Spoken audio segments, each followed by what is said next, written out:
Hey folks, it's Sean Gnosis. And when it comes to growing American apple trees here in Jamaica, there are 10 things I think you need to know before you start the process.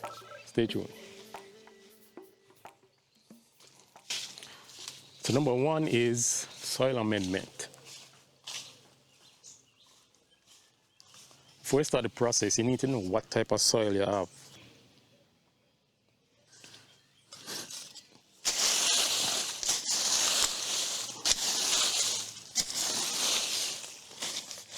Right here, I decided that the soil needs a little bit of amendment. So to amend the soil, what I did, I dug a hole at least 2 feet deep and placed some leaves from the ackee tree above for it to decompose.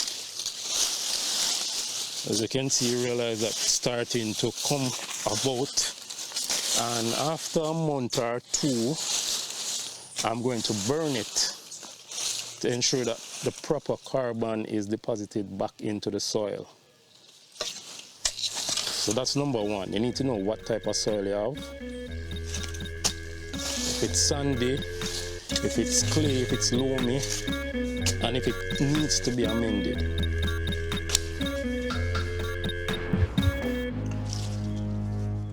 So after you determine the type of soil that you have, you need to know the type of rootstock you're going to use. Are you going to use the dwarfing, semi-dwarfing, or standard rootstock?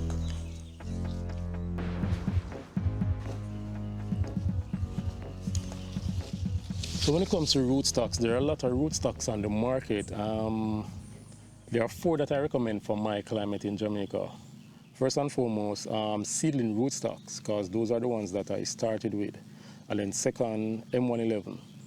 And then you have the Geneva 4-1 and then the Geneva 8-90.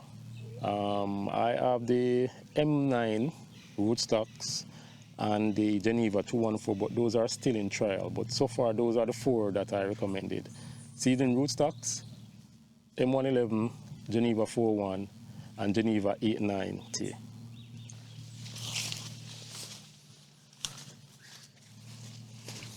So here's an example of an M111.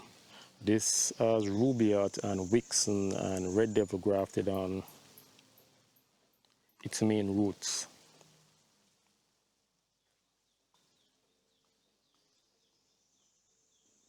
So this is the amount of growth you get from a M111 within just 1 year, and it has a lot more to go before the end of the season.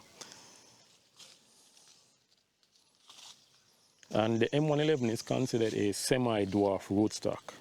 So one of the advantages of M111 is that it does well in sandy soils and it is very drought resistant.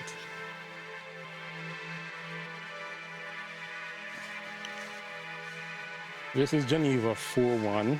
This is considered a dwarfing rootstock.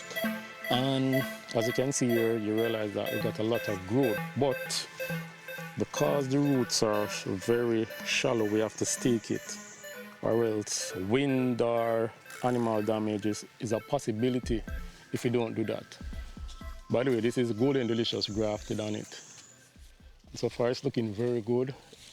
Within just 1 year, and it's not a year, and it's grown at least over 8 to 9 feet tall.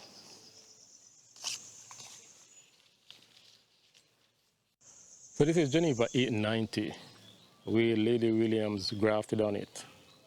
And so far it's doing very well. It's still within 1 year old from grafting, and it's put on a lot of growth. So far it's grown over 8 feet.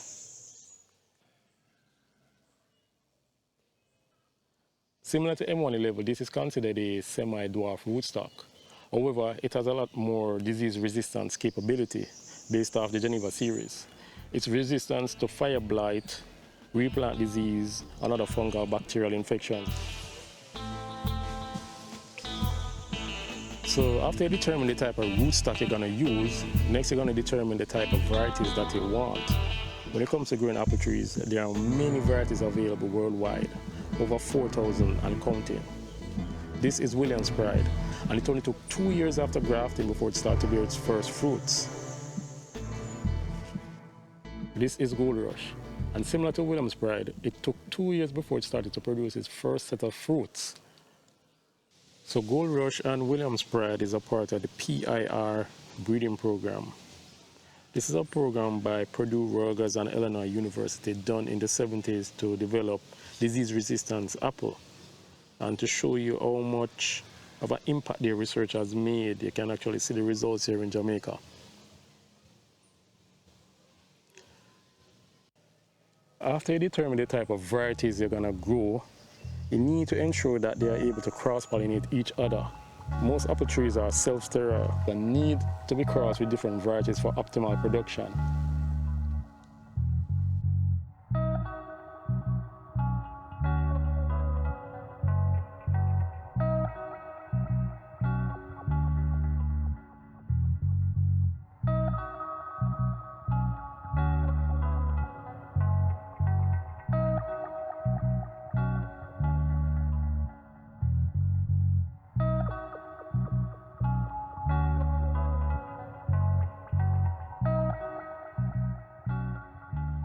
Next thing you need to know about growing apple trees here in Jamaica is you have to paint them, you have to whitewash the trees.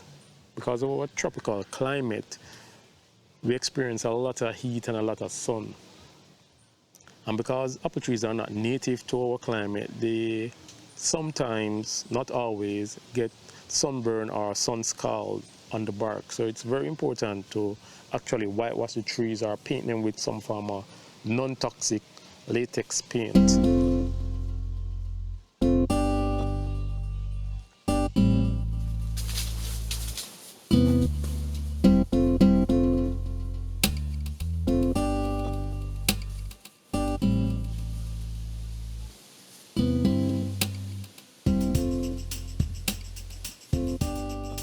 The next most important thing you need to know when growing apple trees here in Jamaica is that you want to have a watering system.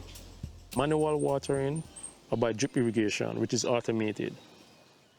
Referring back to some of my previous videos, you can see where I actually use the automation to assist me in growing these apple trees. Combined with the drip irrigation or your watering program, you need to add a mulch to your trees to ensure that the water is retained over a long period of time. This is important, especially in hot summer months.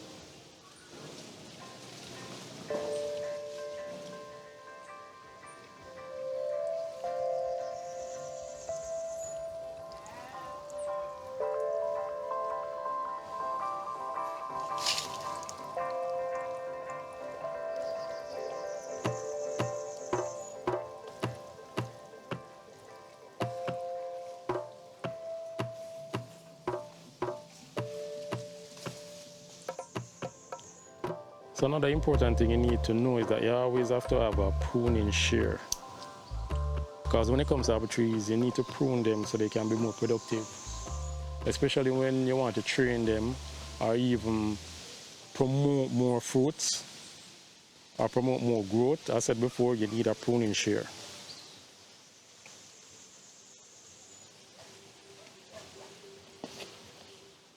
So it's important to prune your apple trees from time to time to assist you with reducing the height of them, i.e. controlling the height, and to also promote different branch structures or even blossoms. This is a Wambogo apple tree grafted around 2 years ago, and it started to blossom this year. However, it only produced one apple so far.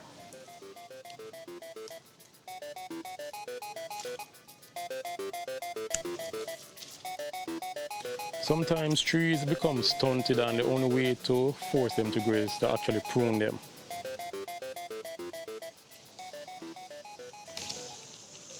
Another thing I think you need to know when growing apple trees is that you must learn the skill of grafting, especially when you're limited to small spaces. This is why having the basic skills of grafting is very important. You can optimize your space with a lot of varieties on one rootstock. You can have a multi-graft tree with at least 5 or even 8, the minimum. As in the case of this tree, this is a multi-graft tree with at least 10 varieties grafted on it. 5 red flesh varieties, 2 russet varieties, and 3 more of the PR resistance varieties.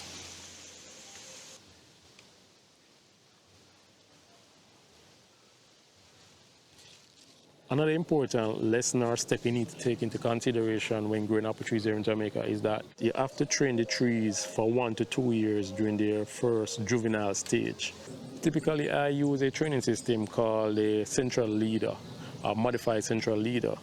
This is where I train the tree to grow into a whip for 1 year, and then during the second year I notch them so I can develop a lot of branches, and I train those branches laterally so it can induce fruit bud development and induce early bearing.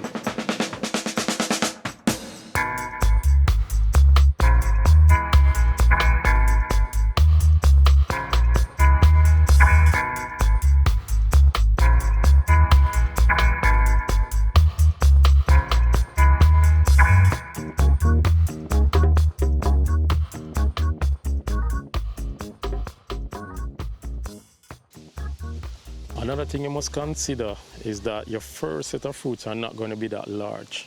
For example, this William Pride, because it's on a seedling rootstock and it's just 2 years, the fruits are not very large in comparison when you look at videos of how it's supposed to look.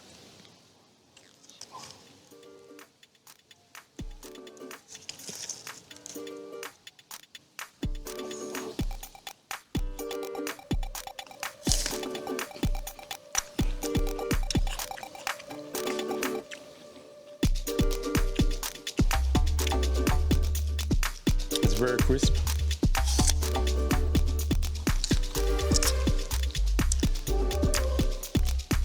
It has that rich apple cider taste.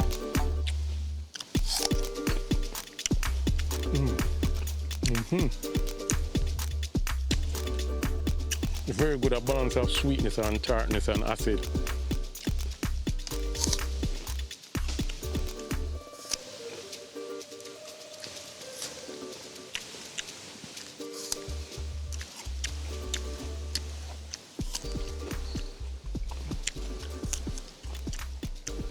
And in the previous video, it has that slight West Indian hot plum flavor.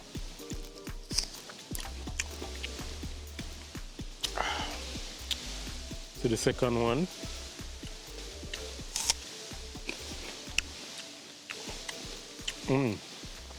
Oh man.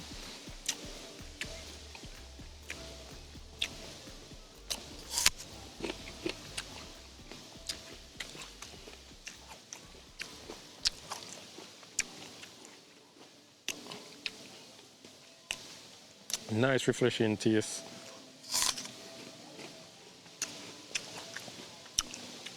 Even on the green side, it have a nice refreshing taste, very sweet, with a hint of tartness, perfect balance.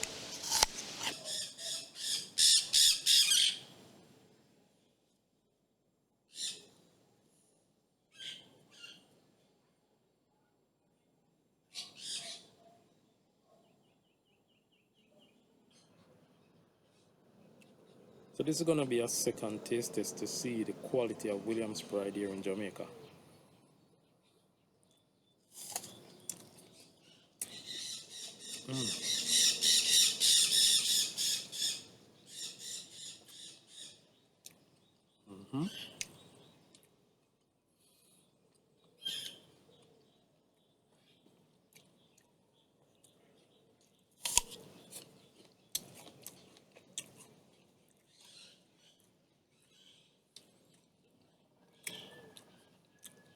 Nice tart flavor.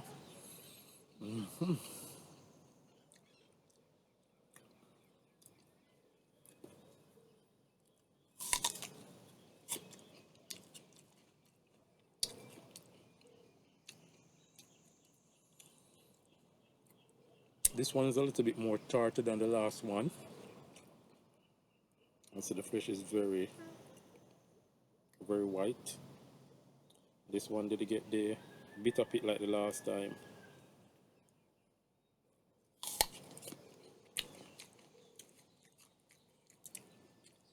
This one tastes similar to the grocery brought Granny Smith, but slightly more sweeter.